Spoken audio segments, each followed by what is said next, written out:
right. I've hit go live. Let's see if it's live yet. This is the normal check-in I've got to do because I don't know. It looks like it's working, but until I see myself on my other screen, I don't know if it's working or not. But tonight we are going to do drone practice. Oops, wrong button. We turn the controller on.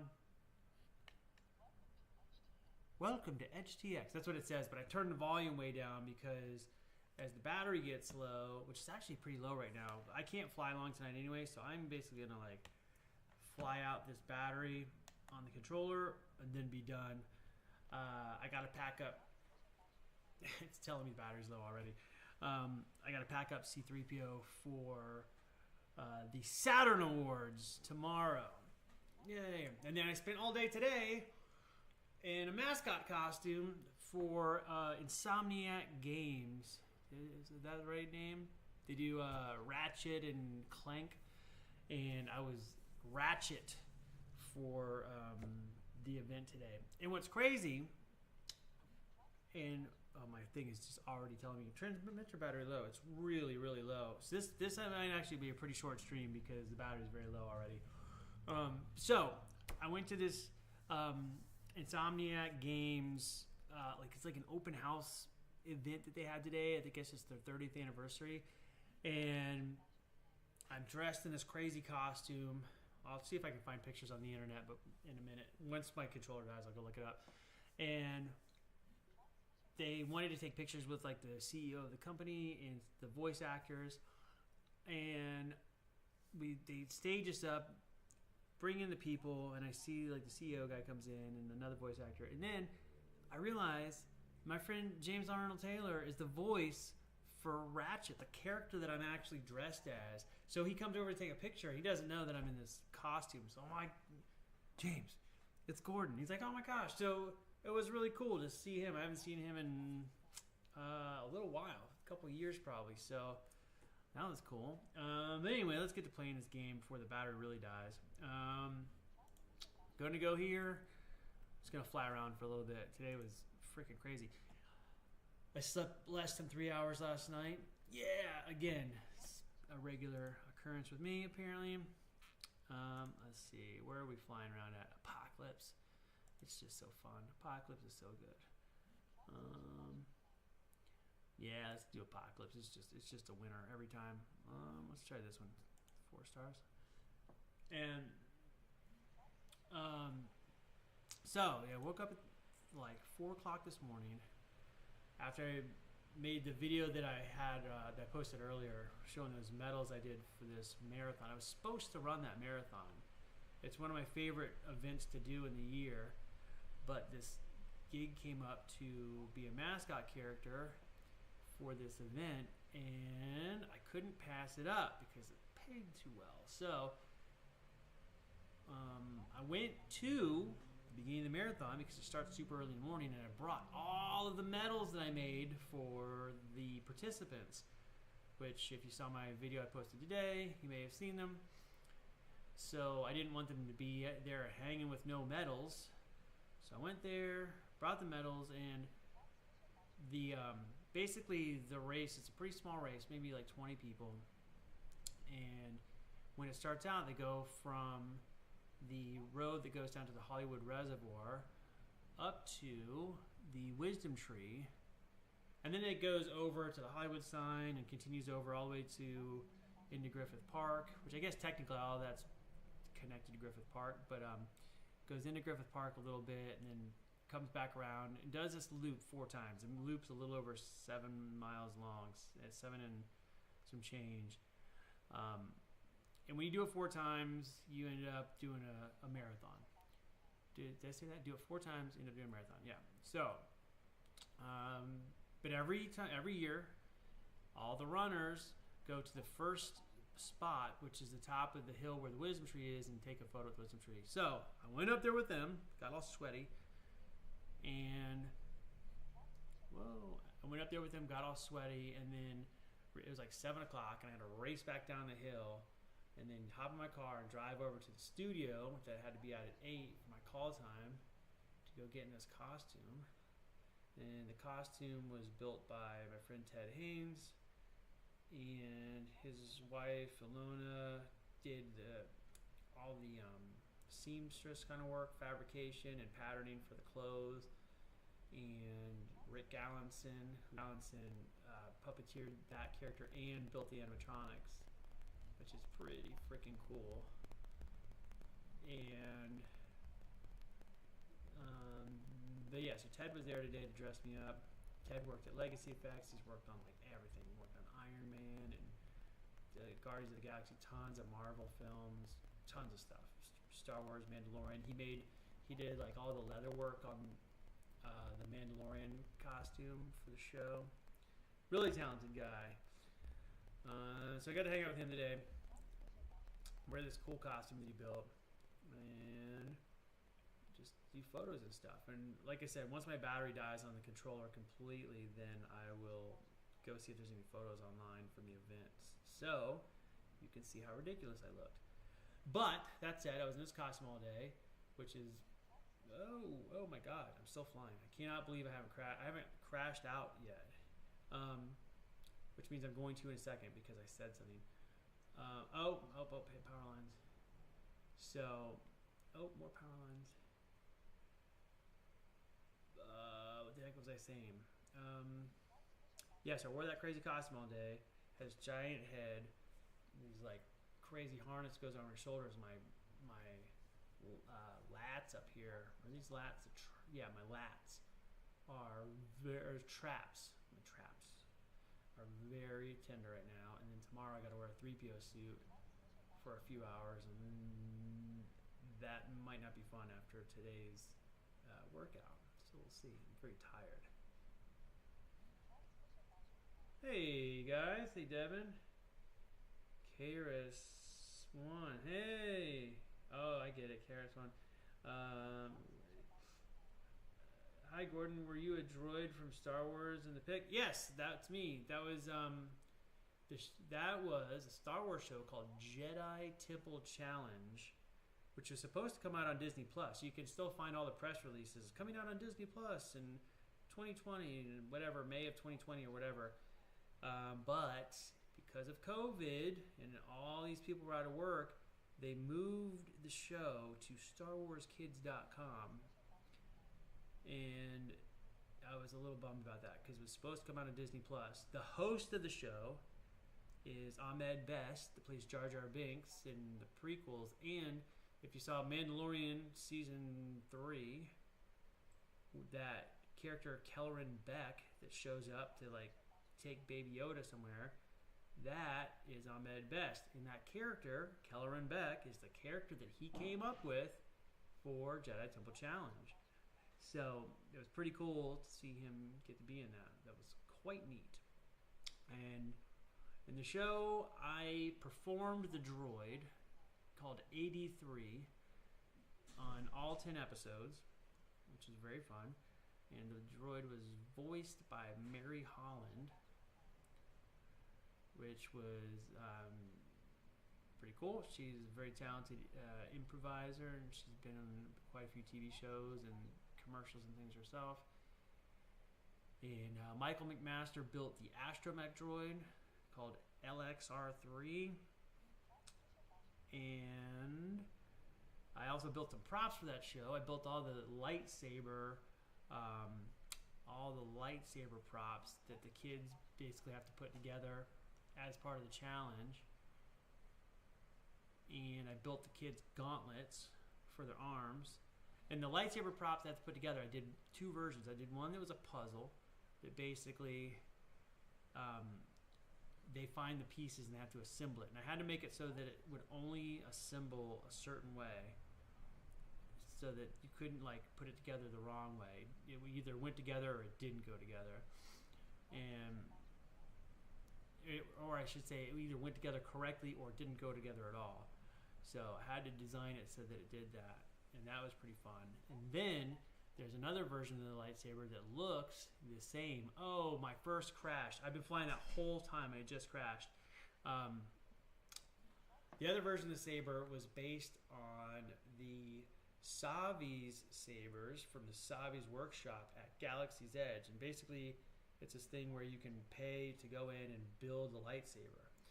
And the lightsabers are built around a core that has all the electronics and everything, and you can pick all the external pieces and put it together. Well, for the show, they wanted custom lightsabers, and the way to do it was to get those cores from the Savi's workshop. So the puzzle lightsaber I made and the Savi's lightsabers basically have to look the same, so that when the kids light the lightsaber up, it's actually a different prop than the one they assembled, but it looks like it's the same prop. Sneaky television stuff. Sound quiet today. Okay, let me check and see. Maybe let me look and see. Here, let me turn this up. Maybe there's a way I can make it louder. I don't know why that is. That's very weird. Burp. Huh. Sorry, I don't know what I can do about it. I do have. Why is it so quiet? That is weird. Let me check this one and see. I'm gonna switch. This might be bad. I don't know. Let's see this one. Yeah, I don't know why. It looks quiet to me too. Maybe I've muffled it somehow. I don't know why it's inputting so strangely. Let's look at properties here. I don't have. Once I move back up to my room, I will hook up that microphone, and I should have superior audio.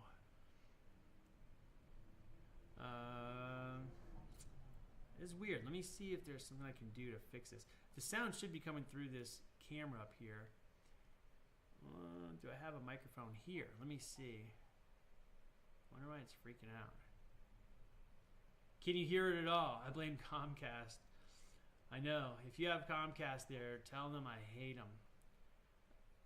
I actually think we have Spectrum here. I legitimately don't know. How bad is that? Here, let me experiment. See if I can turn this up. Maybe it's just the angle of my camera. It's weird. I am actually speaking louder than normal too, because I think when I'm tired, I can see the video capture input device is not going up as high for some reason. Hang on a second. Let me see if I can advanced audio properties. Oh, look at this. Can I? Let me see. Hey! Oh God, does it sound any louder? Can you guys tell a difference? I'm turning it up. Is it louder than before? All I can hear is my transmitter battery low. Transmitter battery low. It's weird. Is it sounding louder to you guys? It's got to be a digital setting. Yeah, I'm looking at a setting now. There's like a video capture device. Really, really weird. I haven't changed any settings in the screen capture thing, so it's got to be something with this camera. I wonder if I unplug it and plug it back in, if it'll change it. Let me see something here. There is a mic on my computer that I might be able to use. Let me try it and see if it'll work. A little louder, but you may be yelling. I'm doing both. I can see the little bars, on the slider. I'm gonna go crazy. Oops. Wow. Okay, that might be a bit much. Is that better? It's fucking. I saw the bars just now. They go really high. Tell me if it's too loud. I put it up a lot. I don't know why it's quiet. I might just have to restart everything. All right. And go time. All right. So yeah, tomorrow, Saturn Awards. And they want the droids there. Apparently, I think Mark Hamill is going to be there, and they want R2 and 3PO there to visit with Mark Hamill. So that's where we're going to be. And it should be fun. Oops. And I've got, it's way louder. Like too loud? Like I should turn it back down a little bit? Sound is good now. Okay, awesome. Thank you. Sorry for the craziness before. Oh my gosh. Neil, you're in Palmdale, right? I was talking to my wife earlier. I was on my way home, and she was on the way home from somewhere. We're talking, and all of a sudden she starts screaming. I was like, oh my God, what happened? And I thought she got hit by a car, like the car got hit, or she got in an accident or something. I didn't know what was going on. And she witnessed someone get run over by a car, or get run over by a truck over at Palmdale Boulevard in Sierra Highway, I think. Am I playing R2? I am not playing R2. I will be doing C3PO. And as soon as I get off of here, I got to pack up the whole suit and get all this stuff together. It's all spread all over the place. It's not good. So yeah. So I don't know if you look at AV Scan or News or anything, Neil, but apparently the story is up there. But my wife saw the guy get hit. She said he got like run over. So sounding bad. It was real crazy. So anyway, that happened today. Poor guy. And oh shit. And then yeah, let's see what else. So I did the Wisdom Tree. I went to Wisdom Tree this morning, hiked up and back, probably about 2 miles round trip, a mile and a half, 2 miles. And that, if you guys know about all my knee surgery stuff, the trail going up to that tree is where I injured my knee back in 2020 and had to have 3 surgeries because I got poked by a stick on that stupid trail. So every time I hit that spot on the trail, I go, oh, this is where I messed my knee up permanently. So that's exciting. Working the video game place today was pretty fun. I guess they did a bunch of the Spider-Man video games, like No Way Home, and something else, like a bunch of PlayStation games. So they had a lot of Spider-Man stuff in the lobby. My poor R2 just sits in my garage collecting dust. Not a whole lot of events or clear skies up here to even drive him, to ever drive him. Kevin Christie, I can't stand watching knee surgeries. Oh man, Kevin, did you see my photos of my knee surgery that I put on Instagram? It was crazy. After my 3rd surgery, I asked the doctor if they had pictures of the surgery, because what I was going through was a pretty weird thing, and my doctor said they were going to be documenting it for like medical journals. So I figured they might be, taking photos of stuff, and sure enough, they had pictures, like gory, gross photos of my knee all opened up and disgusting, and they sent them to me. So I got the photos of my knee surgery for my 3rd surgery, and they're really gnarly because it's not like orthoscopic or something. My knee is like open up, like gross, and you can see all my bones and stuff. It's pretty crazy. And I didn't expect that. It's weird because when I first got them, I'm not a person that can look at surgery photos. I do not like them at all. Like, they gross me out, and I'm really squeamish. But because it was my knee and I, was going through all that stuff, for a long time they were pretty interesting to me. But now I can, they're kind of hard to look at. Like, if I go through my photos and I see them in there, I'm like, avert your eyes. I can't look at the pictures because they are very graphic and pretty gross. But if you're on Instagram, they are on my Instagram. If you scroll down a little bit, you'll see a picture of my knee with a little bit of blood. And there's a warning. If you scroll through those photos, you can start seeing some pretty gross photos.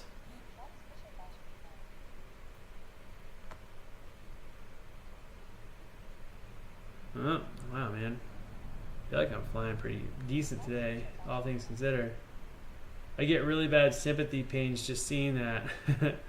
It wasn't fun. But again, since then, my flexibility isn't 100% in that leg still, but I can run. Last year I raced 2 marathons. I raced 2 ultra marathons, including my first 100-mile ultra marathon. And then I paced for basically 2 more marathons. So that's essentially 4 marathons, 2 ultra marathons, which are the equivalent of 6 marathons. So I did the equivalent of 10 marathons last year on my surgery knee, and it's okay. Now the thing that hurts is my stupid foot. I got plantar fasciitis in my left foot, and I had it most of last year, and it would come and go, and I still did all those races, most of those races with the plantar fasciitis. And then actually today, that costume I wore really flared it up because it's been doing pretty good.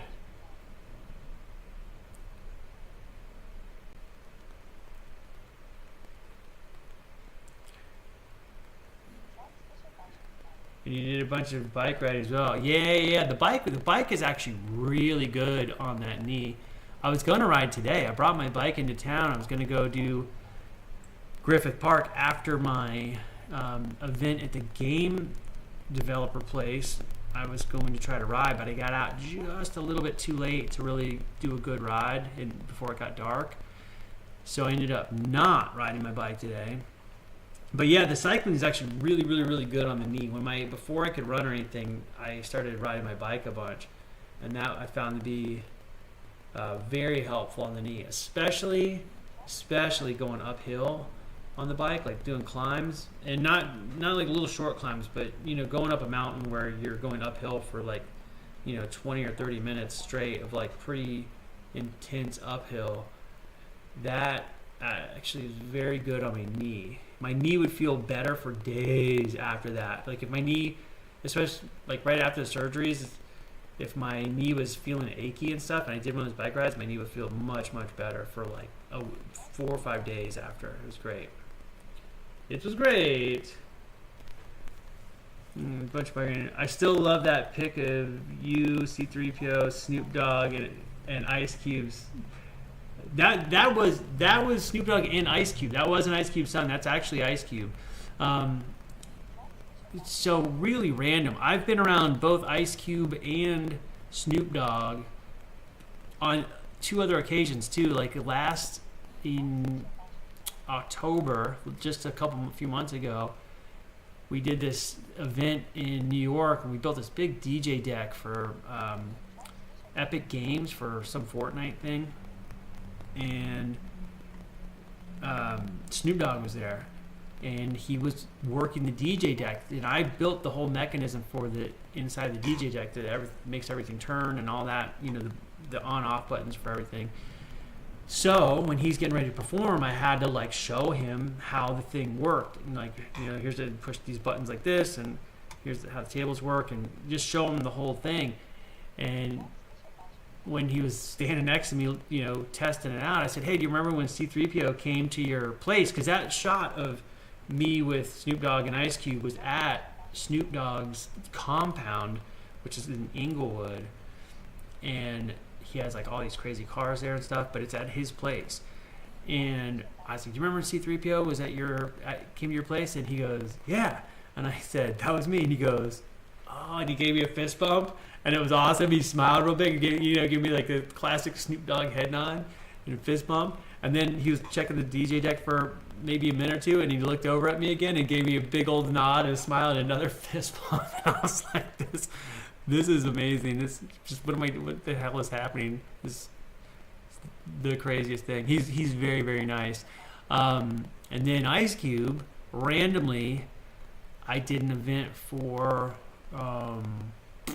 who is it that is Call of Duty? It was like the Call of Duty with the zombies. What is like one of the latest ones? I think it was last year. Maybe it was 2023. I think it was last year. And we did this event at SoFi Stadium where they made a bunch of us up as zombies for kind of like a live event. And they put us in one of those fancy, celebrity kind of boxes at the stadium. It's like SoFi Stadium. The box was, right on the field. And the way these things were, they almost are like little apartments. And they got like a kitchen and, a whole hangout, and then like the little deck thing outside where you can go out and you're right at the edge of the field. And in between each of these units, these doors slide open so you can connect them. So if you have like a bigger party, you can connect these things. Well, the one next to us was open, but the people in it were not part of our group, but it was Ice Cube and his son, and then oh my gosh, some girl, she's on an HBO show. What the heck's her name? That's who was next door to us. It was like super weird. I could just walk into their space. And I actually did walk into their space before anybody showed up, just to walk around. I didn't know it was like off limits. But there was Ice Cube right there. And I talked to him a little bit. There's a Mount Westmore video. I think it's called Big Subwoofer. They did 2 videos at the same time. and they're like in the cantina, and there's Ice Cube is sitting at one of the tables, and right next to him is the blue-headed alien, and that's me in my mask that I sculpted.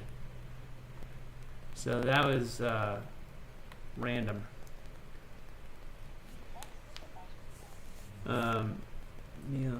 Activision. I don't know. Is that who made? Is that who does the Call of Duty? It was a Call of Duty thing. So if it was Activision, it could be Activision. I don't know who does that. But the event was cool. There's just a bunch of us zombies. We got to go up into like the control booth up in the stadium where they control all the television feeds and all the different camera views and whatnot. It was fun. And it paid well for the day. What's funny is that event, that one with the Activision, the one with the Call of Duty, which could have been Activision, I don't know. Zombie event, the people who hired me for that are the exact same people who hired me for the thing I did today. It's only the second time I worked with them today. But they're real nice. And I would work with them again for sure. Oh my God. I can't believe how long I can fly around with this low transmitter battery. But I feel like I've only crashed a handful of times today. Oops, it said it too soon. I spoke too soon.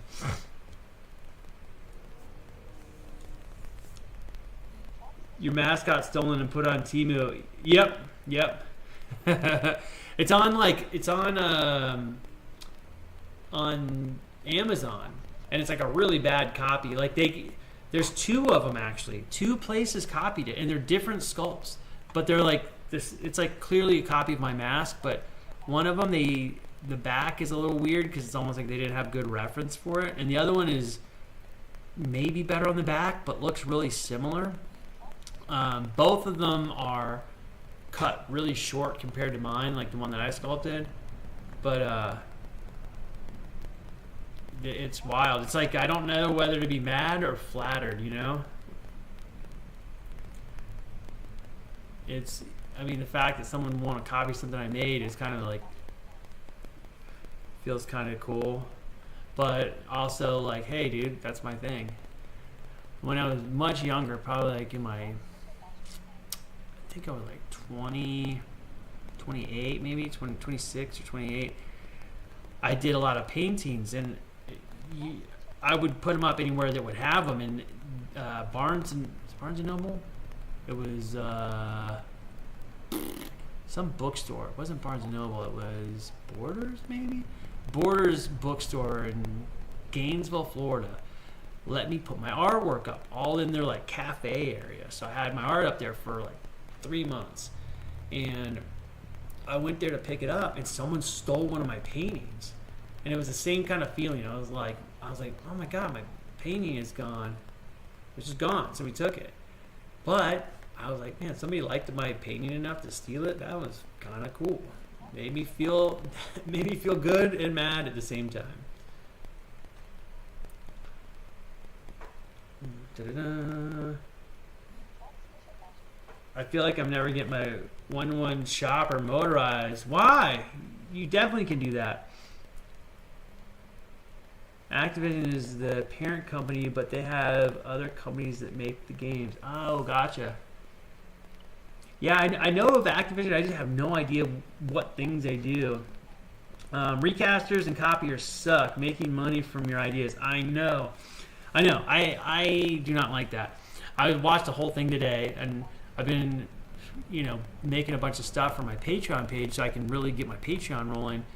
And I just watched this whole thing on Joel, what's his name? The 3D printer nerd guy on YouTube. I can't think of his name. Joel something.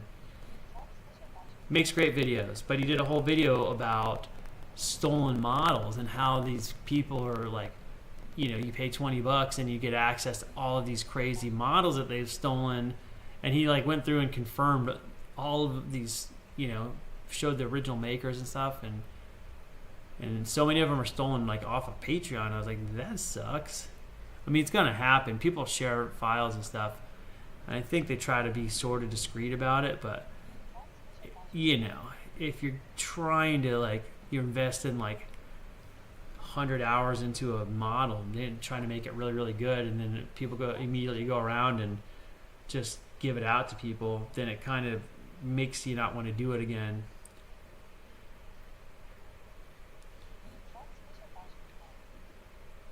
It could be Infinity Ward, Tritech, Sledgehammer Games, or oh yeah.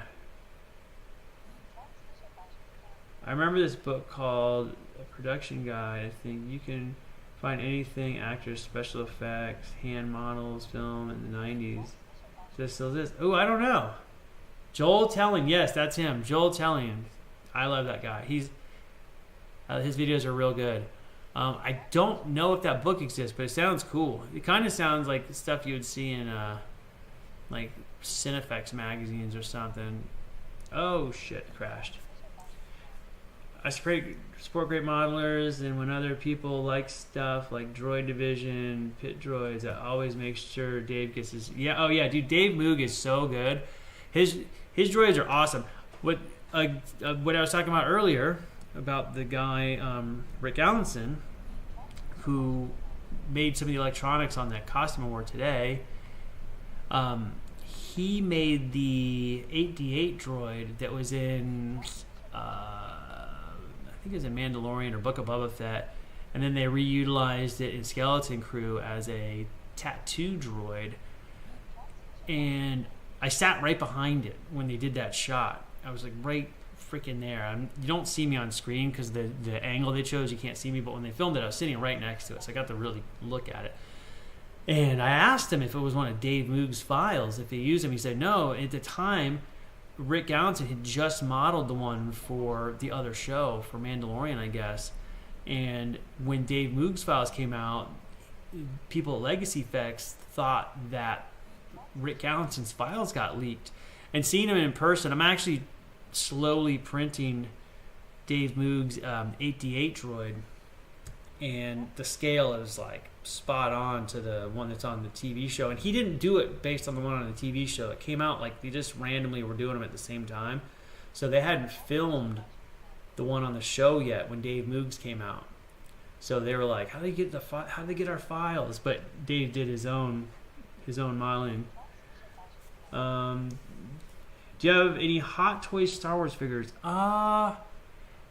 I do. I'm trying to think which ones. I got like 2 or 3 of them. I got a couple that are open. I don't have any in the boxes or anything. But let me think. Which ones do I have?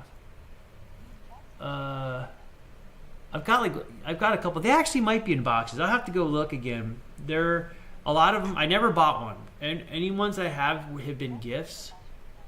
So sometimes people will give me stuff and it's nice, but I have not ever had a place to display all my things. So I've got a lot of weird collectible toys and whatnot that I am very seriously considering getting rid of after like many, many decades of having them and just storing them and never showing them to anybody.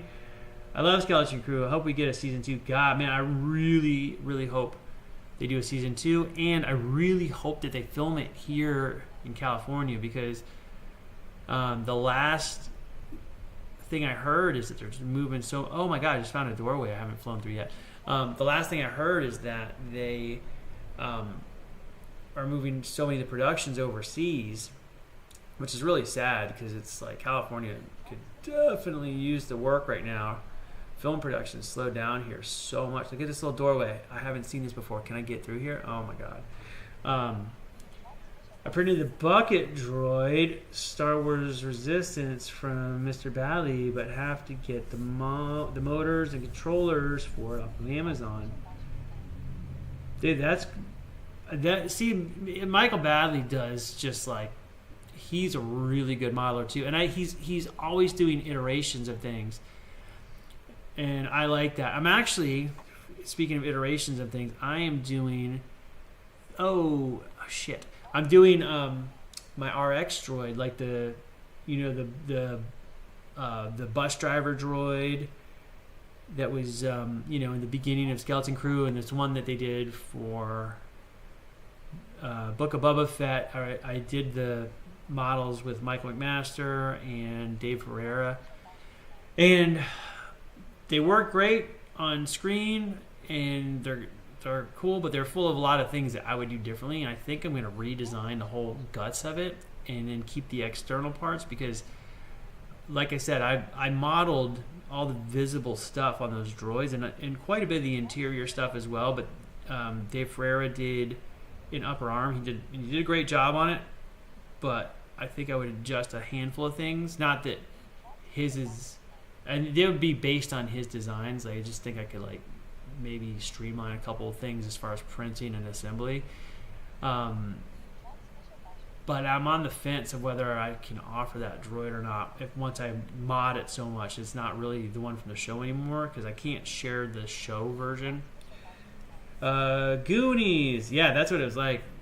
Skeleton Crew is like Goonies in space. The kids are so talented, and they're really down to earth and happy to be in it. Now, those kids were very, very, very, very cool. And on set, they got along so well. Like, they were constantly always hugging each other, and they hung out on set. They had a very fun time. Like, I could vouch for it. Every day I was on set with them, they looked like they were having a blast. And they were really good. They just nailed all their marks.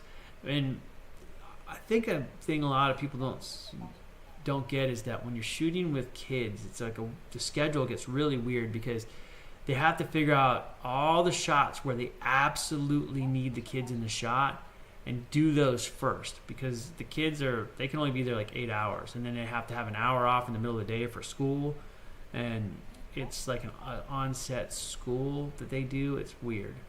And so it's like they only have so many hours to have the kids there. So what they would do is they'd shoot all the stuff with the kids where you see them up close in their faces, and then they had photo doubles for anything where the kids are sort of far, or they're running, or you're seeing the back of them, or doing anything. They had doubles, so they would film all of that stuff at a different time, so they could use, kind of like some little people.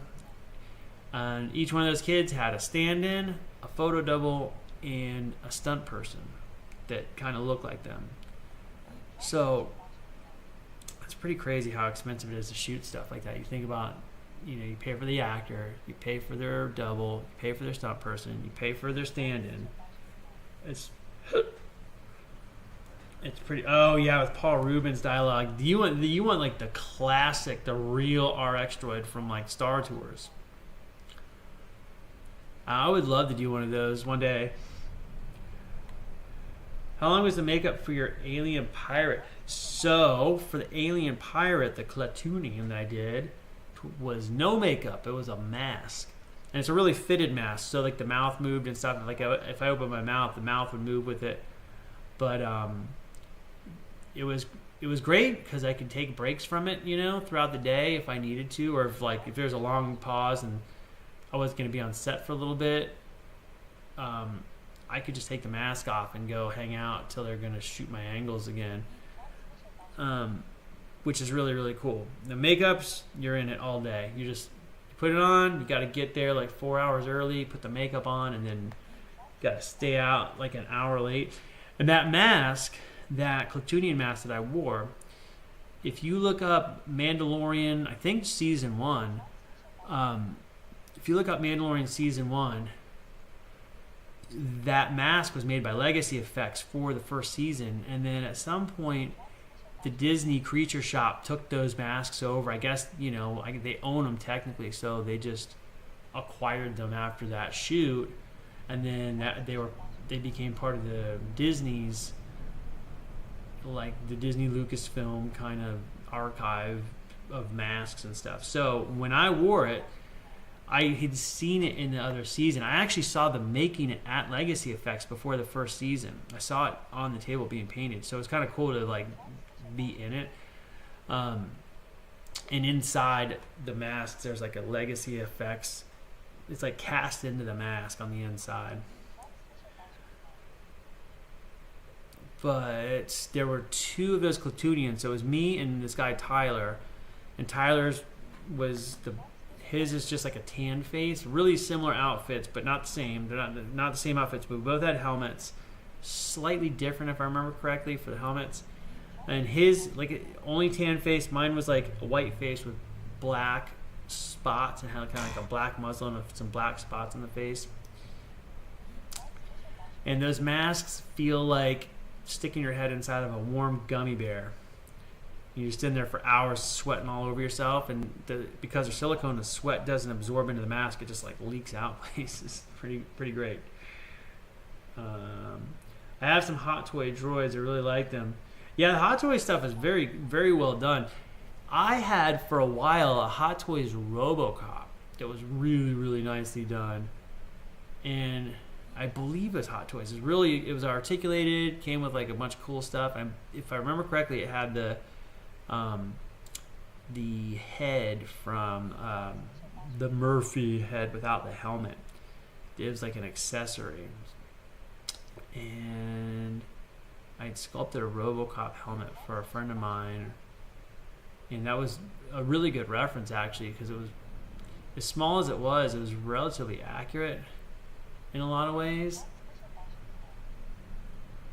I kind of wish I still had that, because I'm making a RoboCop suit now that'll be on Patreon, and that is one of the things was good as having for a reference, because it was slightly simplified from the real movie suit, and more symmetrical, just because of the nature is probably made in the computer, but it had a nice blend of feeling like the real thing but being a little more perfected, and that was pretty nice. Yeah, Battle Damage RoboCop, that's the one. I have Mando, both Fat Soka, and Dark Trooper from Hot Toys.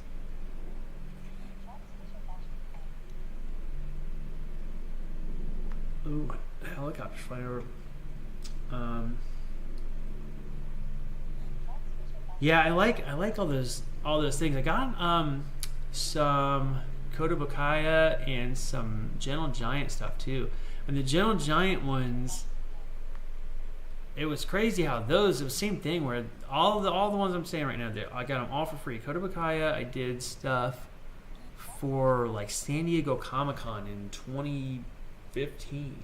And they gave me a bunch of astromech droids. I still have them in the boxes. They're really nice. The models they're really, really good. And then what would I say? Oh, Gentle Giant.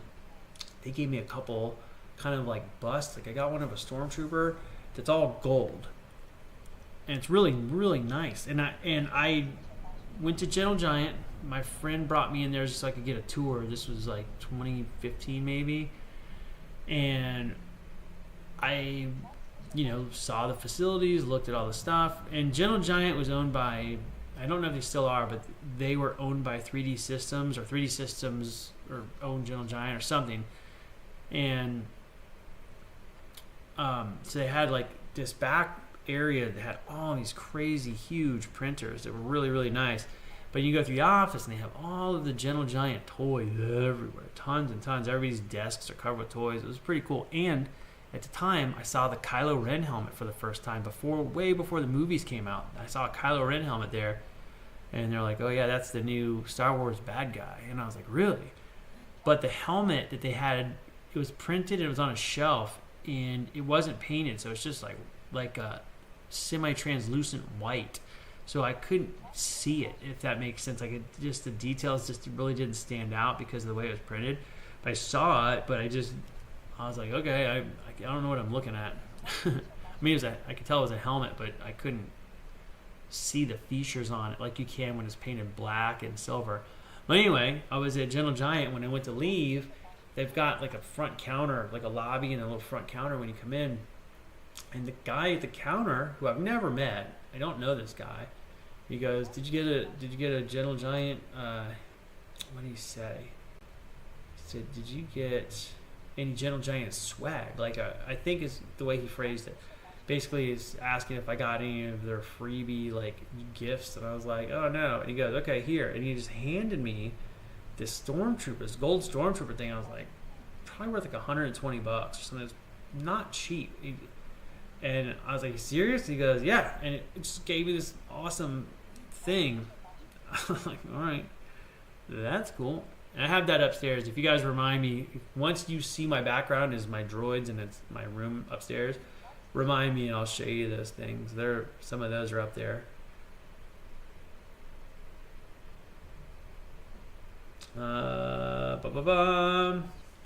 Sorry, I just crashed both. That's like and Bo-Katan. I like Bo-Katan. That's a cool character. Still have Gentle Giant's large-scale original rocket firing Fett. Oh, is that you asking me a question, or do you have one? I have a version that looks like that was modeled by Sean Fields. I have a 3D printed one that I still have. It's like it's outside. I'm in my dining room right now, and it's right outside the window. All those Fett pieces are out there, just sitting on the ground, because I brought them out there so that I could do some repairs to them and try to start painting them, because I never really finished painting them. What 3D printers do you use? For the most part, I have. If it's big stuff, I was using a CR10S5 for a really long time. I still have it, and I love that printer. But I got the Creality CR-M4, which is physically like a really good printer. It's very, very well designed. It's powerful, and it works really great. So I've been using that a lot for bigger stuff.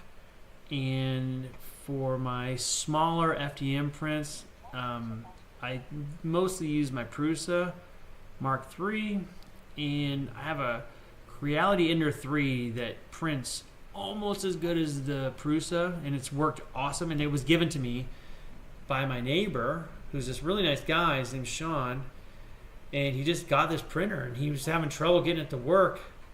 And he's like, you can have it. I'm not going to mess with it. I just don't have time. And he just gave me this Creality Ender 3 with like, I don't even know, tons of filament. Just rolls and rolls and rolls of filament. He just gave it all to me for free.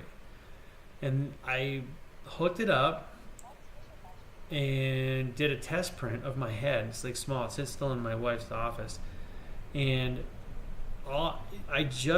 as it's printing the first layer, I could see that the layer height was a little weird, so I adjusted the Z-axis, the live adjust, and it printed perfectly, and it's printed great. I've printed so much stuff on that printer.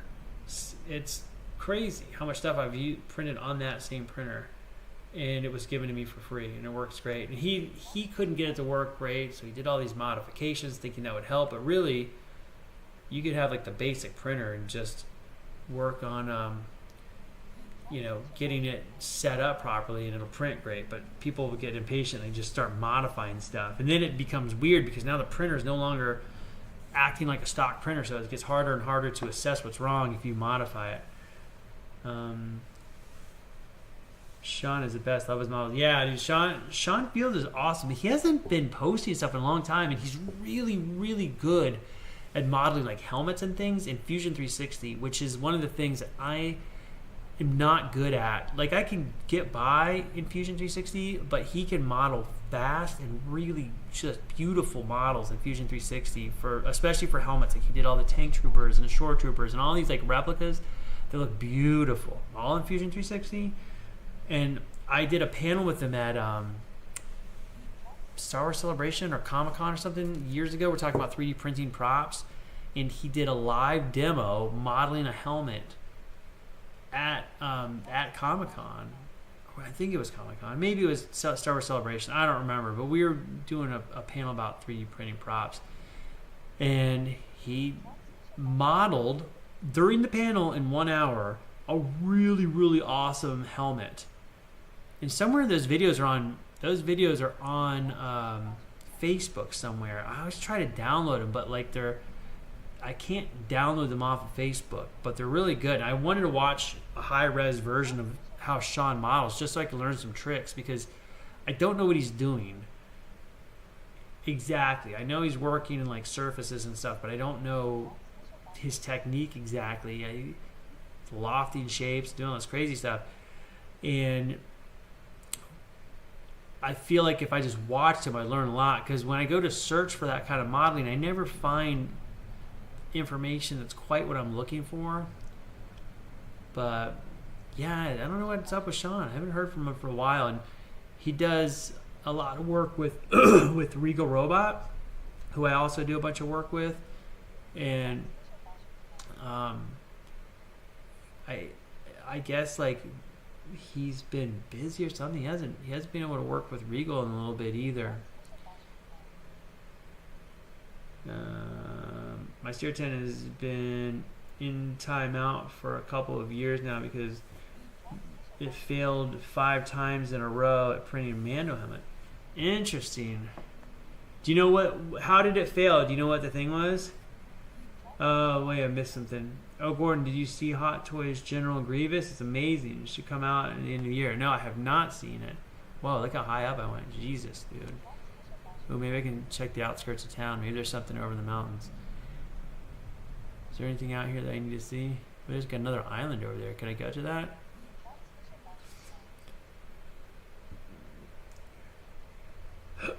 Whoops. I have to do a direct drive mod to my S5 because the extruder gear keeps slipping. Oh, don't do that mod. It's okay, but I mean, it doesn't make it that much better. And if your gear is slipping, you know what it is? My gear was slipping. And you know what it was? The little lever where your filament feeds through, and you have that lever with the wheel on it that pushes it up against the extruder gear. That lever had a little crack in it on mine. And once I discovered the crack, I swapped that lever out with a metal one. It was like $6, and it was fixed like that. Mine was doing the same thing. It was slipping, and it wasn't the extruder. It was just that little. I did a video on it showing the repair. It's really easy. And let's see. Yeah, same would go great, and then stop extruding the mill print. Okay, 2 things.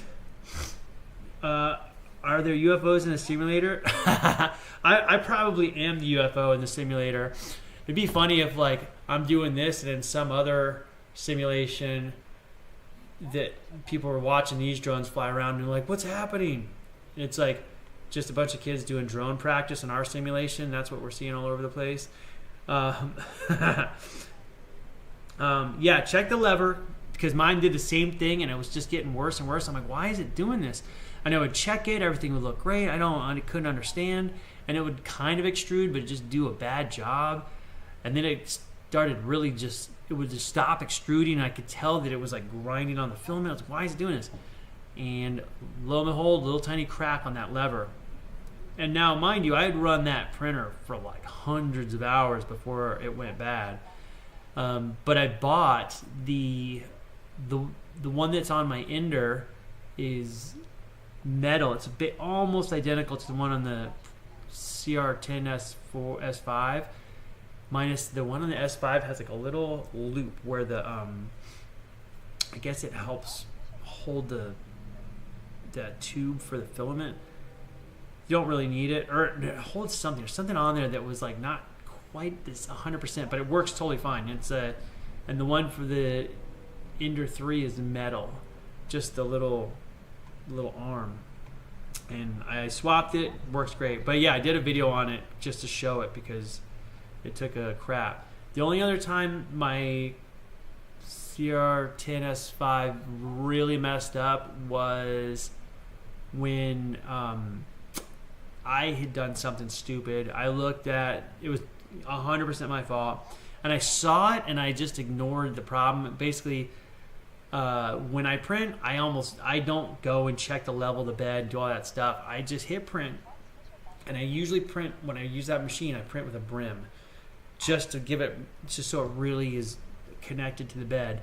But while it prints the brim, I can see the first, outer layers of that brim going down before it ever gets to my print. and I just adjust it as it's printing. Like the machine would move, and I'll reach under there and make some quick adjustments till that brim looks good, and then I just leave the room. And this day, it was looking kind of flimsy. Like I didn't have a great connection, but I was like, it's gonna be fine. It's just gonna get a couple layers down, and it'll work just great. And I left it, and I came back in the morning, and the whole print popped loose, and then it melted all around the extruder, which again would have never happened had I just paused it and like fixed it, but I didn't.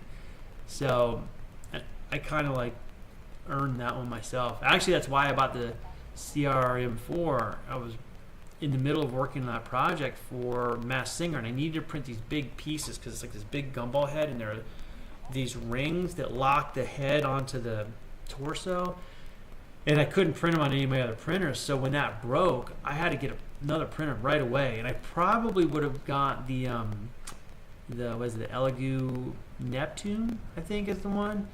It's like a pretty large scale printer, and they're like $500.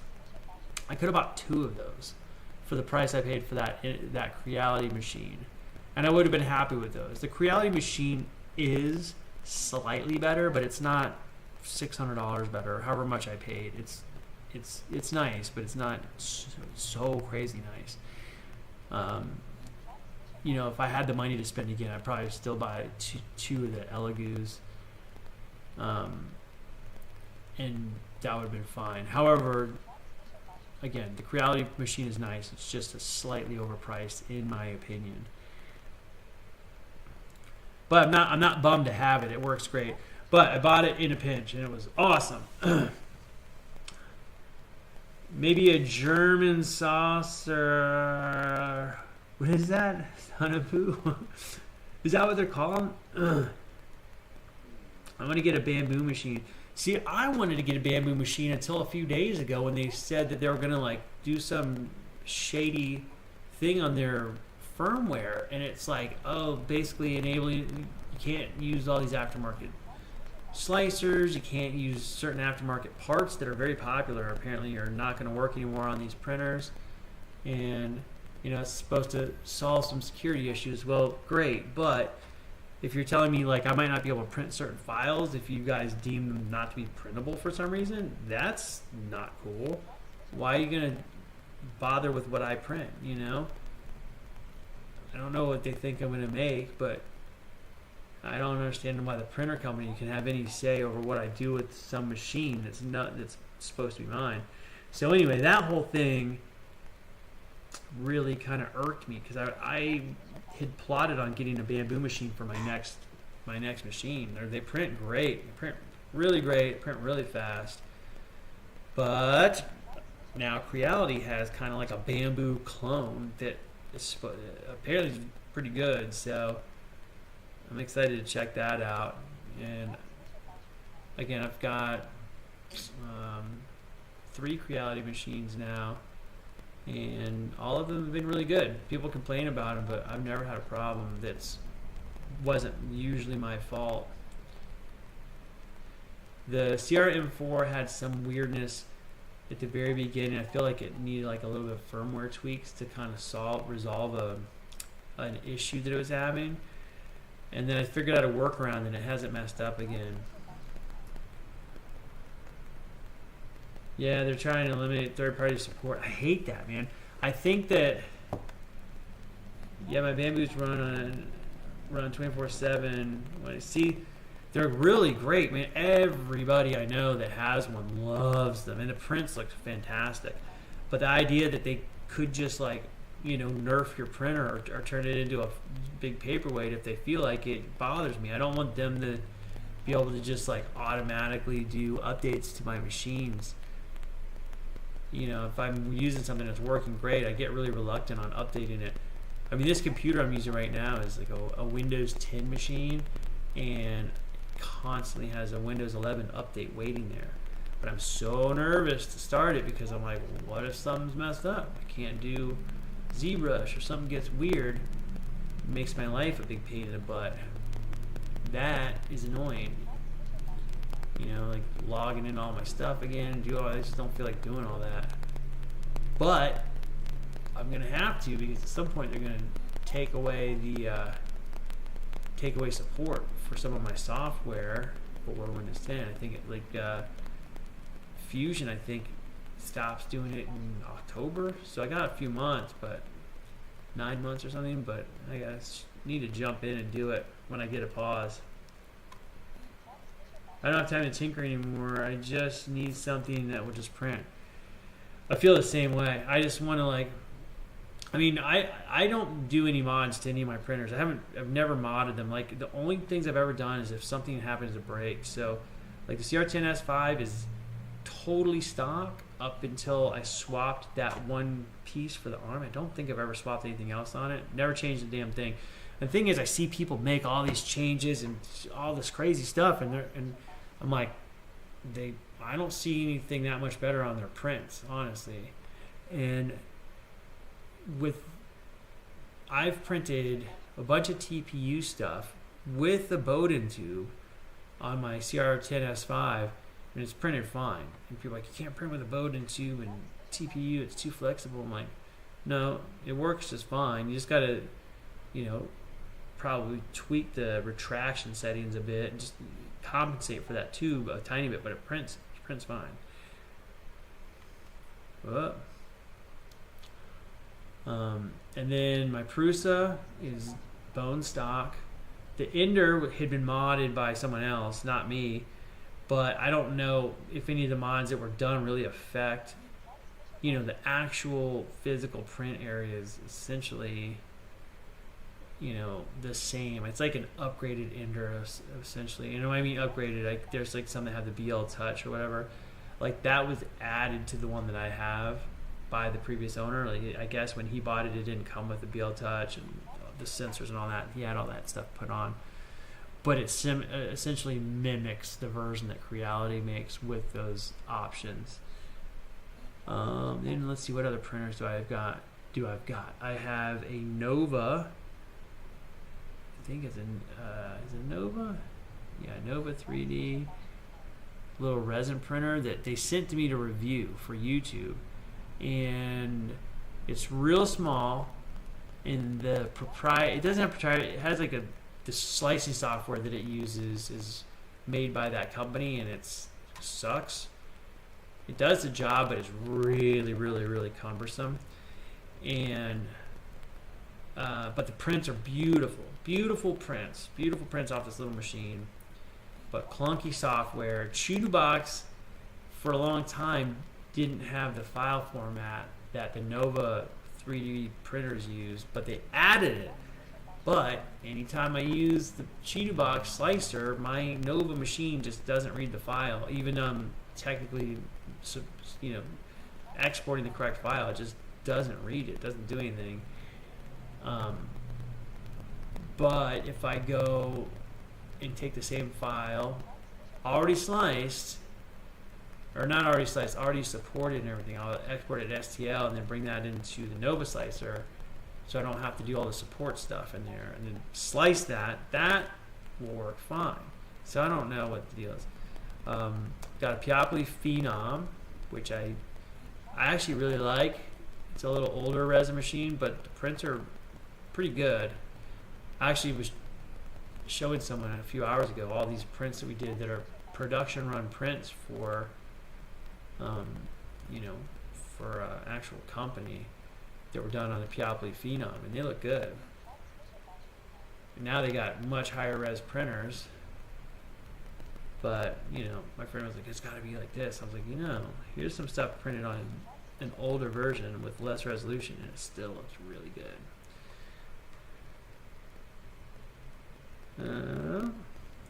I do 7-foot tall droids with mine. Oh yeah, did you do IG-11?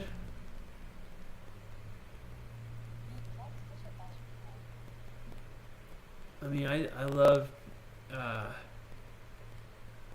printing the droid stuff. I would like to do an IG-88 for my Patreon, like an actual old school IG-88. IG-11 is a better design, but IG-88 is just classic. And Scott Will built a bunch of them for the Disney parks, and he, I think he fabricated the parts and then molded them and cast them, and they look really good. But I'm gonna do 3D files of IG88, old school IG88, just cause. And K2SO is another one I love. I wish I had more room for that stuff, because I both of those droids I would love to have full scale versions of them in my house. They're very, very, very cool. But pretty soon, I will have EV99 will be modeled and done. She's pretty far along right now.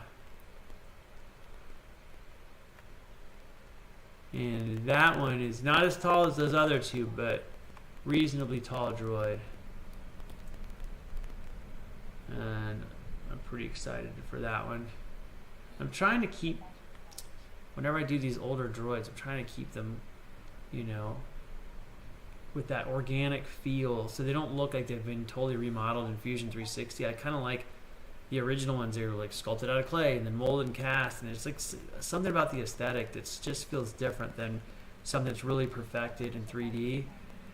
And again, I'm a 3D artist. I like stuff in 3D, but there's times when it's kind of nice to, you know, try to stay true to that, you know, that feel. It just looks like it's somebody like made it by hand. There's something about that I really like. I was talking to Ted Haynes today, who built that costume I was wearing. Again, he's a really good fabricator. He's worked at Legacy Effects, worked on tons of movies. And I was telling him about the Rogue One Shore Trooper suits, which I think are probably some of my favorite of the newer Star Wars costumes. I really, really like the Shore Trooper costumes a lot. And we worked on a Walmart commercial in like 2016, maybe, like whenever Rogue One was coming out. I think it was 2016, and they had, before Rogue One came out, they had the Shore Trooper suits. They had a bunch of them on set, and I got to be a wrangler. I didn't get to wear them. I did put on one of the helmets, but I didn't get to wear those suits. But I got to handle them a bunch over a couple days while they shot all these scenes, and I got a very, very good look at how they were made. And they were done on the computer, so they're very, very perfect, but they did some very creative stuff with the, you know, the design elements. And I always wonder like how those helmets would have looked if they had done them more like the Biker Scout helmets, not shape-wise, like if they kept the, you know, the Rogue One Shore Trooper aesthetic in the design, but like sculpted them by hand, made a buck, vacuum formed them, and done them that way. I'm curious if they would just have like those little nuances where it's just a little asymmetrical, and just something about that your brain picks up on it. I don't know if you guys remember back in like the early 2000s, was it EFX? Some of those companies did a Stormtrooper helmet, like a really nice one, but they made it symmetrical, perfectly symmetrical, and it just didn't look right. It looked weird, and so many people I know are like, hey, it just doesn't seem right. What's wrong with this? And it was symmetrical, so one side matched the movie thing, but the other side matched the first side and didn't match the movie thing, and it just bothered people. And I feel like that's the same kind of thing where, I don't know, something about it. And all those helmets, Darth Vader was really asymmetrical. That CZ3 droid with the pointy face, the white one, the bug eyes, super asymmetrical. The original RA7 droid, super asymmetrical. All three of those sculpted by Brian Muir. I got a picture with Brian Muir on my computer somewhere. Maybe I'll put that up for my next drone session if I remember. But Brian Muir sculpted a lot of cool stuff for the Star Wars films. He, along with Liz Moore, worked on C-3PO. And Liz Moore did most of the sculpting on it, but Brian Muir did some of the more detailed bits. And same with the Stormtroopers. Liz Moore sculpted Stormtroopers too. And this other dude, what's his name? Shepperton Studios, is that it? He takes credit for sculpting a Stormtrooper, but he didn't do it. There's all this evidence that he didn't. It's really annoying. Yeah, Rogue One Stormtroopers have a lot of sculpted changes. They have a bunch. And what's crazy is like some of them I get just because it's like higher resolution. Like some of the stuff, like the little vents on the face, that, you know, they inset them and stuff. I don't mind that. Like, that doesn't look bad to me. It's just that if you're going for something of a period where it's established, make it look like that. You already have access to all that stuff. Make it look the same. I think the thing that bothers me the most about the Rogue One Stormtroopers is the legs. The legs look frumpy as all get out. They're like chunky. They look like that company Armor FX that was making Stormtrooper costumes like in the late 90s. They had these weird chunky legs and they just don't, I don't know, it looks not slim and sculpted like the old New Hope legs had a really cool shape to them. Also, the crotch on the actual, like the cod piece on the Rogue One Stormtroopers constantly is flapping in a really weird way. It's like there's no connector, and you know, the first time I saw it I was like, oh man, what the hell's wrong with the costume? And it turns out that they're all like that. I thought maybe it was like one costume they forgot to, you know, clip one of the straps under there or something, and no, they just all do that. I had my Armor FX armor until, when did I sell it? I sold it to my friend Neil Acree, who he's done a bunch of the soundtracks for like World of Warcraft and stuff. He's a really good composer, and he bought it. It was crazy. I posted it online. I can't remember how much I sold it for, but I immediately wished I'd put it up for more money because so many people jumped at it when I stuck it up there. Immediately people were like, I'll buy it. And it was like a whole list of people that offered me money for it. I could have easily got another $250 at least for that costume. But anyway, we went to Neil Acree, so he's got it. So it is rare for me to sell my stuff, especially stuff like that. And if we go on my shop, like the old Armor FX kits used to come with like stickers, like the big Armor FX bumper stickers and stuff. I still have those in my shop out there, and at the, like original instructions. But at the time when this came out, it was by far the best Stormtrooper suit at the time when it came out. But there were just like things that I spotted quickly that were not right. Like the shoulders, the way the shoulder straps come down is just like too scooped here. It wasn't like fitted enough. It was kind of weird. The ab piece looks pretty good to me. The helmet was a nice sculpt, just way too big and just like a little not correct, but it was cool looking. I always regretted selling my stuff. Yeah, that's the thing. It's like the Armor FX, I was really on the fence about getting rid of it because it was just, you know, I don't know. I just get sentimental about stuff, and getting rid of anything is like really, really difficult for me. You know, I'm like borderline hoarder, and I try really hard to not do that anymore because I was really bad. I would find stupid stuff. I mean, in my garage right now, I've got a ton of like dumb things that I'm hanging on to. So, for example, that wall that I keep talking about on here, I'm building like a backdrop for my droids. And it's like a blast door, like you see in Star Wars. You know, the big doors come together, and it's got like a cool interlocking section on this. That's what I'm making in my room right now. It is all made out of packing foam that I got from stuff that we bought, you know. So I saved that foam for like 2 years. I had piles and piles and piles of foam in my garage, and it's just like typically stuff that any normal person would just throw away, and I'm just piles of it. And now I have put probably 60% of it to use, and then whatever's left over I'm going to toss. But I feel like, okay, I saved it for this reason, I'm doing it. As long as I do that, it's okay. And another thing that I've saved are tons and tons and tons of plastic containers of all different sizes and shapes, because I want to make a budget robot costume just for fun. And I think it'd be fun for YouTube just to say, okay, look, I got all these great containers. Like, how can I make these into something neat?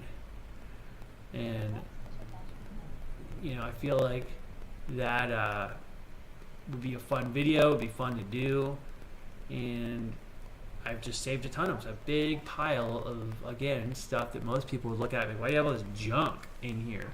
But I'm in my brain, I'm like, I'm gonna cut this, and this is gonna be part of a leg, and this is gonna be a shoulder, and this is gonna be part of a head for this robot. I just have all these ideas, and when I look at it, that's all I see. So even though it's, you know, bleach containers and soap containers and coffee containers, I'm just like, these are cool shapes. I'm gonna turn this into a thing. I'm starting to think your battery isn't really low. I know, right? Look, so I don't know if you can see this. I'll hold this up. I'm a little bit of lag. So you can see it's on one thing, it's flashing. Can you hear that? Listen to it. It keeps telling me.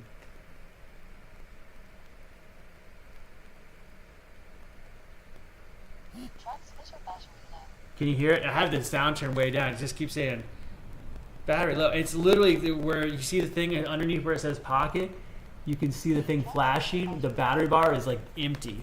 It's empty, empty, empty. So I don't know how long this thing goes before it just gives out. So I'm kind of waiting. What time is it? Oh my God, I've been on here a long time. And the thing is, when I get off here, I got to pack up my whole droid and get all that stuff ready for tomorrow. Charge the amp, charge the lights for the eyes. Make sure all the pieces are together and not broken.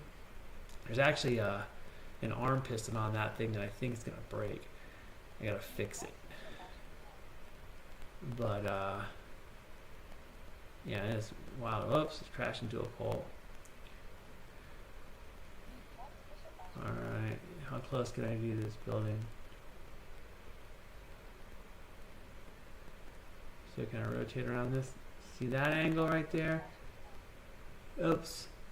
Like this kind of thing right there, that movement, if I can get that down really good, consistent, oh damn it, didn't, then that'll be great for when I start flying architectural stuff.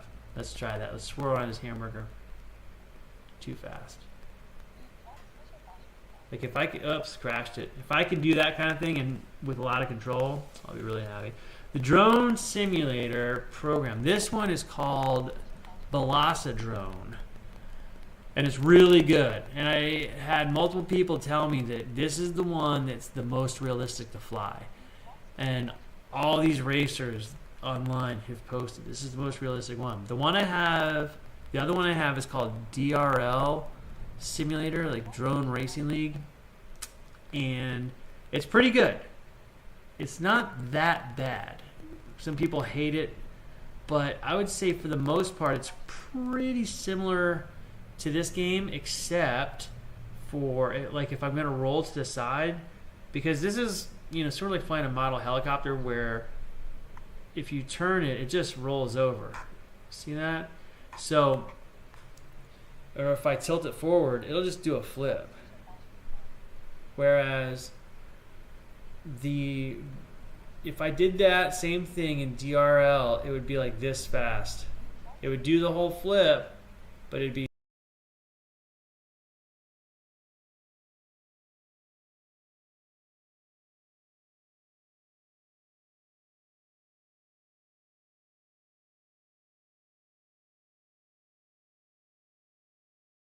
like slow, or if I rolled it to the side, it would be like that.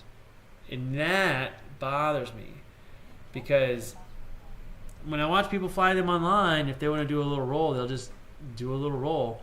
And the amount of things that I've been able to save by doing the rolls quickly, which apparently is the more realistic way. You know, if I come up here and go, I don't know, whoops, no, the camera's tilted too low. If I go up the building and do a quick turn like this and flip around, so I'm kind of like going up and then turning it over and looking down the side of the building. I can't quite do that the same in DRL simulator. I'd love to make Fallout armor someday, but it would be a barrier to wear. Yeah, and to truck around. I think that armor is so cool. Like you're talking about those big suits, right? The big like Marines or whatever they call them, those giant not the Marines, what do they call it? Those big giant suits that for Fallout. They're very neat.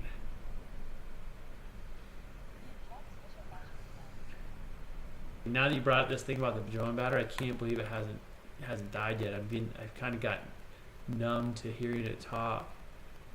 Oh. All right, can I get through? Nope. Boy, I'm crashing a lot right now. Power armor, yes. Thank you. That is what I was looking for. Power armor. I wasn't looking to get it, but that's the word I was looking for. The set of words. Oh.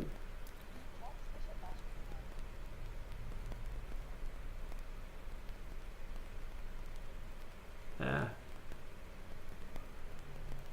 Oops. It really is telling me transmitter battery low. I mean, it's funny that it really needs a transmitter battery when it's on USB. This controller, what's interesting about it is that the USB that goes into it from the top doesn't charge it.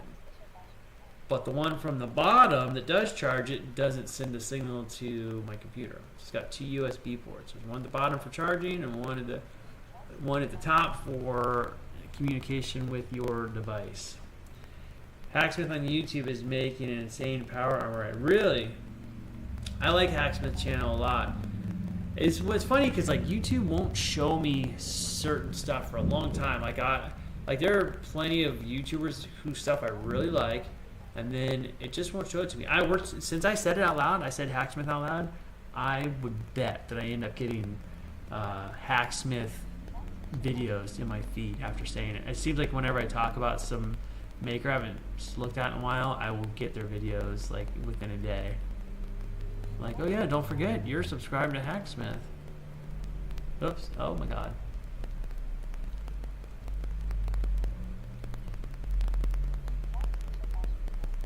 Yeah, this like, it's fun chatting while I do this. I feel like I really space out, and I feel like I'm getting noticeably better, even by my own standards, like getting around these things and not crashing so much. I mean, geez, dude, I couldn't do any of this stuff a few weeks ago. It's crazy. Oh, time to buy a real drone. We go do the mini whoop, like they go fly them in like Home Depot and stuff, which is a terrible idea, but it looks super fun.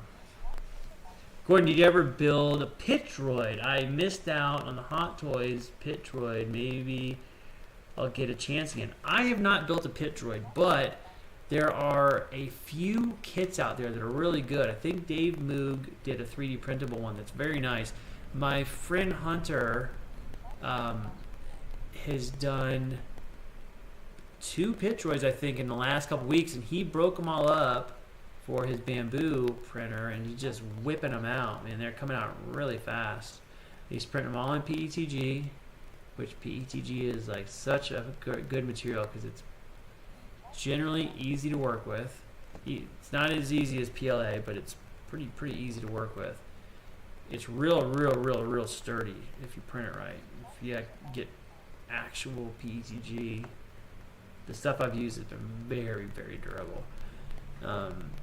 That's a good combo. It's got higher temperature. It's got a little bit of give to it, so it's more likely to flex before it breaks. So if you print something thin and then you run into something, it's much less likely to just snap on you than like ABS or PLA.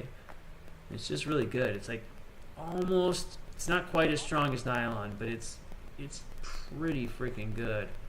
I mean, I got some bike parts on one of my bikes right now that are PETG, and they are just like unbelievably sturdy. I still need to switch from PLA to PETG. I use both. I still use PLA quite a lot for stuff just because it's super trouble-free to print with. PETG works great, and it's generally trouble-free, but PLA just seems to always work for me. So if I'm just going to print something, I just want to see what it looks like, I'll just do PLA just because I will put the file and thing and hit go and just leave the room. I won't even watch it. I'll come back in a few hours later and it's usually fine. But PETG, I feel like I need to like babysit the first couple layers just to make sure everything's going well before I leave it. But the droid shorts I'm working on, I think the next version I do, when I print them before I do Patreon, I think I'm going to do those in PETG and see if I can get a good wearable version out of PETG, because I feel like I can get it thin enough where it's got the flex, but PETG is stiff enough to feel like correct, because I've got some that are made in TPU and it's just it's a little too flexible, and if I made it too much thicker, it would be too thick and heavy. So it's kind of like I need something in between. So these are the TPU shorts, and they're too squishy. So PETG is next. All right, I gotta really get out of here soon. I gotta go pack up the droid. And oh yeah, let's see it real quick. I'm just gonna stop this thing. Ready? Power down.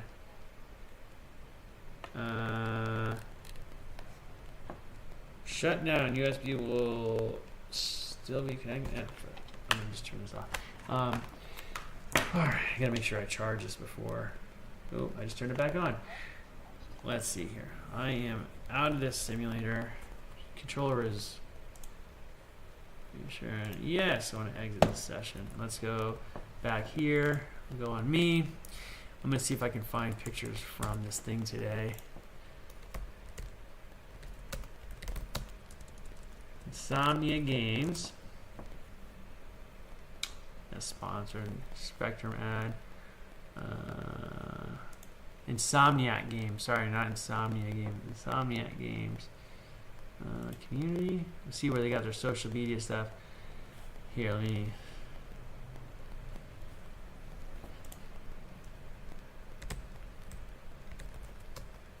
I know you can't see anything yet. I'm trying to find this. Games, Instagram. They had some pictures posted on their Instagram and in their Instagram stories, which I don't think I can look at. Can I? No, I can't look at it unless I'm signed into Instagram. Actually, they got pictures from today. Look at this. All right, how do I switch over? We're gonna go to scene. Video capture device game.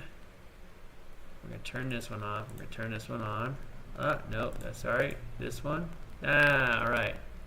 So here we go. That's me. Of course, it won't let me look at it. But anyway, that's me in the suit right here in the middle. That's me. Let's see what else they posted from today. There's James Arnold Taylor. But because I'm not logged in, it won't let me look at more.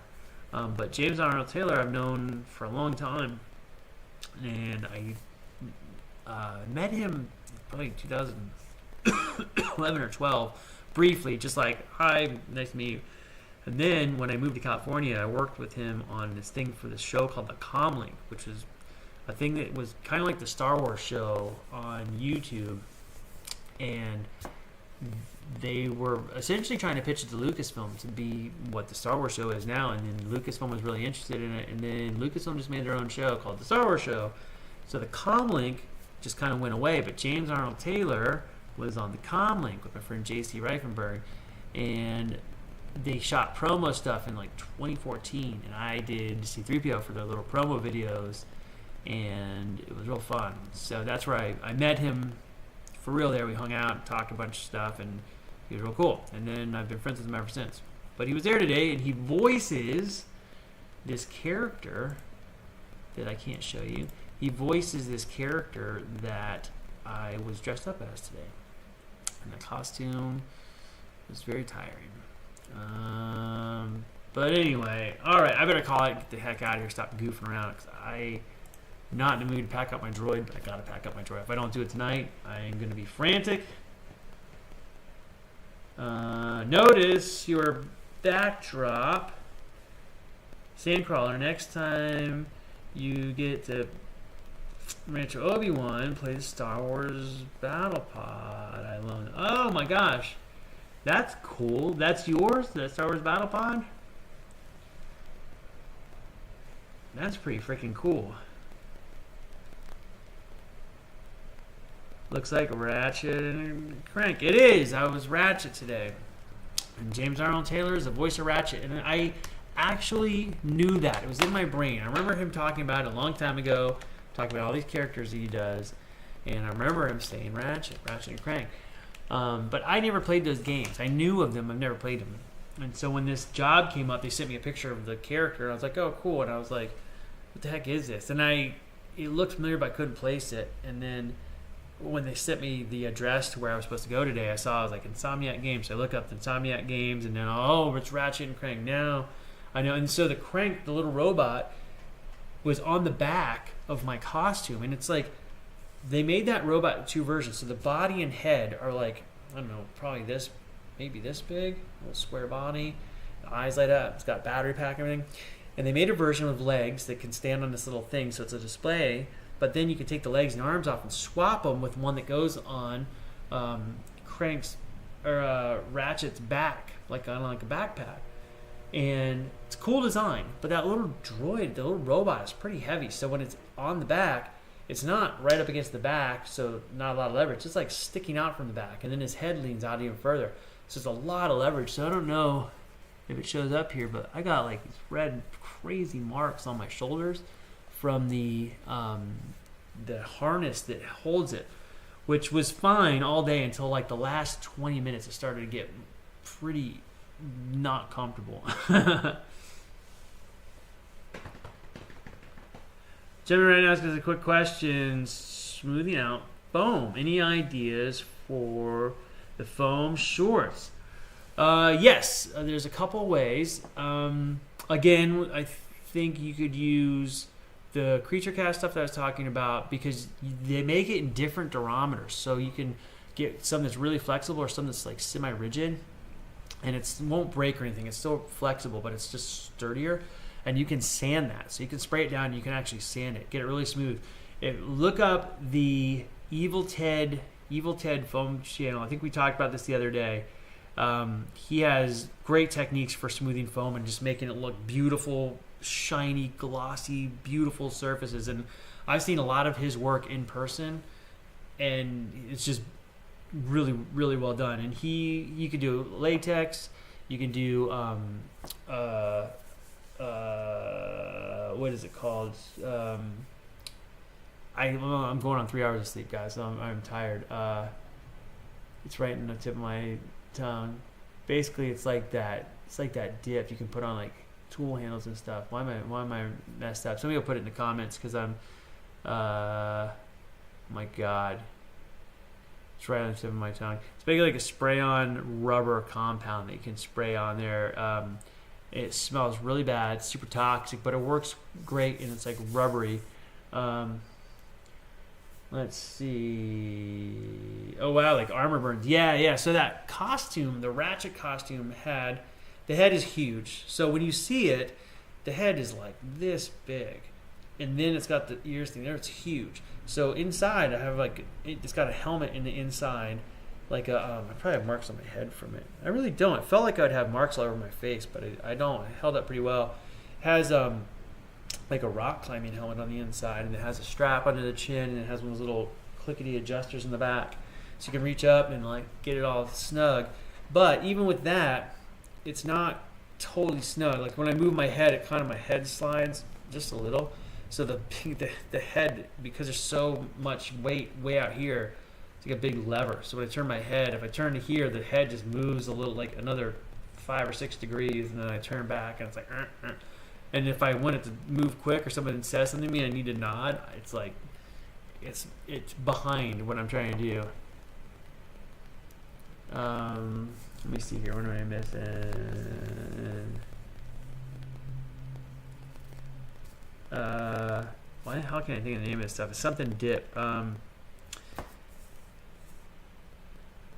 Sorry, ask me questions. No, ask away. I like answering questions if I can, if I know the answers. Sorry,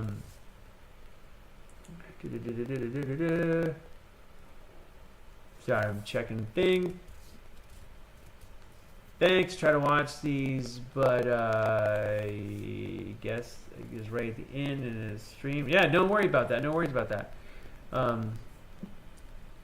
Probably Studios make some really good stuff for smoothing out foam. Yeah.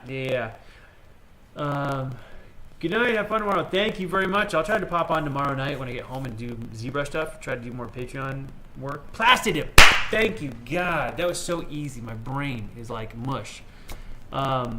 Yes, Plastidip is great. Smells like hell, but it works really good. The monster creature cast stuff, is almost the same kind of finish, but it doesn't stink so bad. It's not so toxic. But they both work great. There are a couple other ones too that you can get for it.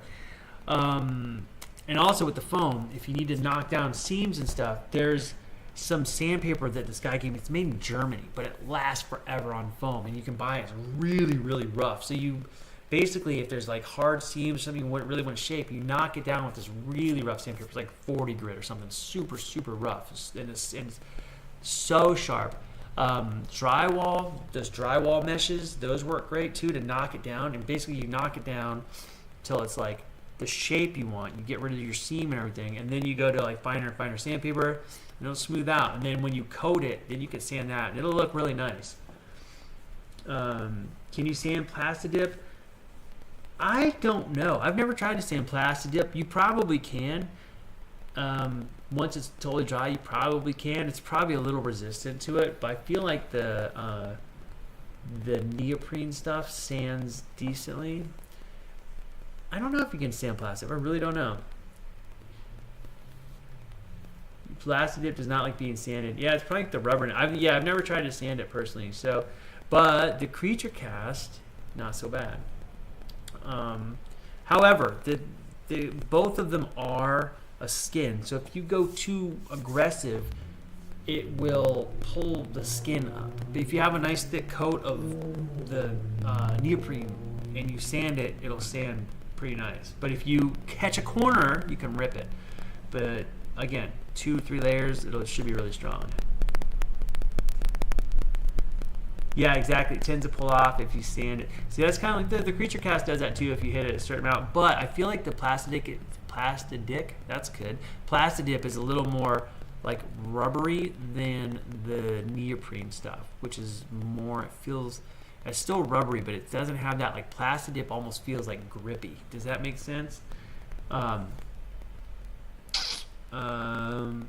literally have both here. I'm trying to think if there's anything else. There are some other, I mean, even like the TC90 that you use for the flexible paint, that would be worth trying right on the foam. I've seen people paint that right on the foam and get pretty smooth results. But I would say sand the raw foam first before, and get this foam as shaped as possible before you spray that on there, and then spray it. And I think that could work pretty well too. What time is it? Oh my god, it's 10 o'clock. All right, I'm going to get this stuff done so I can actually sleep like a normal person tonight and shower, because I'm a sweaty, gross, homeless guy right now is what I feel like. Anyway, thanks for stopping by and hanging out while I'm farting around trying to learn drones and listen to my day. And if you come back tomorrow, I'll tell you about Saturn Awards and see if maybe there's famous people there. Sometimes cool people show up and it's neat. Who was it that played Marty McFly's mom in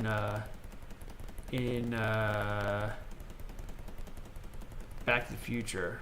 I got a picture with her a couple years ago, and I didn't even know I was taking a picture with her because I can't see. I'm in 3PO and I can see like this, and I just hear this woman come up next to me and she goes, "Can I hang on to your arm?"